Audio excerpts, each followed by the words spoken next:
So you ask a very good question. How would I advise a young player to defend against a player like an Arjen Robben or a Mohamed Salah? Players that are very, very one-footed overall, but very, very pacey, and their one foot is just absolutely phenomenal. That is an excellent question, and I will answer it to the best of my ability in this video. So the short answer is we have to play the odds. As the commentator said in the Liverpool versus West Ham game, Mohamed Salah only goes to his right side 20% of the time. He very, very much favors his left side going 80% of the time. So what are we going to do? We're going to try to make him beat us on our right, and we're just going to hope that his right foot lets him down. Because here's the thing. With a player like Arjen Robben or Mohamed Salah, the fact of the matter is this. We are going to get beat sometimes. They're just that good. But what we can do is make it more difficult for them. So what we're going to do is we are going to tell them, if you're beating me down the line, and you're going to have to beat me for pace. So I am going to cheat. I'm also going to make sure I have my lead arm up here. Because if I have my lead arm up here and he tries to cut inside, I can maybe reach out and grab him. Now, first thing somebody's going to say, that's a foul. And I'm going to say, yeah, sure, maybe it is a foul.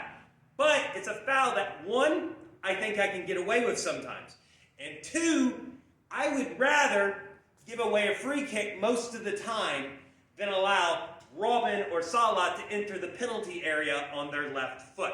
So I'm going to stay in this position, and I'm going to tell him, you are not beating me this way. You are going down the line, and if you don't try to go down the line, I am going to win the ball off you. But the thing is with this, I have to be incredibly quick. Because the reality is both Robben and Salah, one of their best attributes is their pace. If I'm a slow defender, I'm just going to lose. So ideally, as a coach, I'm not going to put one of my slower defenders there. I'm going to put one of my pacier, more athletic defenders there so they can win a lot of those foot races. The other thing we're going to have to do is when they do actually get across us and go this way, I'm going to have to turn and I'm going to have to try to get my arm in front of his body here so I can use my body to try to win a shoulder-shoulder challenge. I'm going to have to use every aspect of my physicality to slow him down if I can. So the idea is to get into these positions, make it as difficult as possible. Hopefully he will make a mistake and I can get the ball off of him. Now, last ditch effort. And this is last ditch. I normally am not a huge fan of doing slide tackles. However, it is what happens. When a defender beats you to the outside and he gets a little bit of an edge on us, this is when we'll slide in and we'll try to win the ball this way. Now, at the end of the day, one thing I think is very, very important. You cannot be impatient. You have to wait for them to make the move. You do not initiate the move as the defender. As the defender, you jockey and wait for him.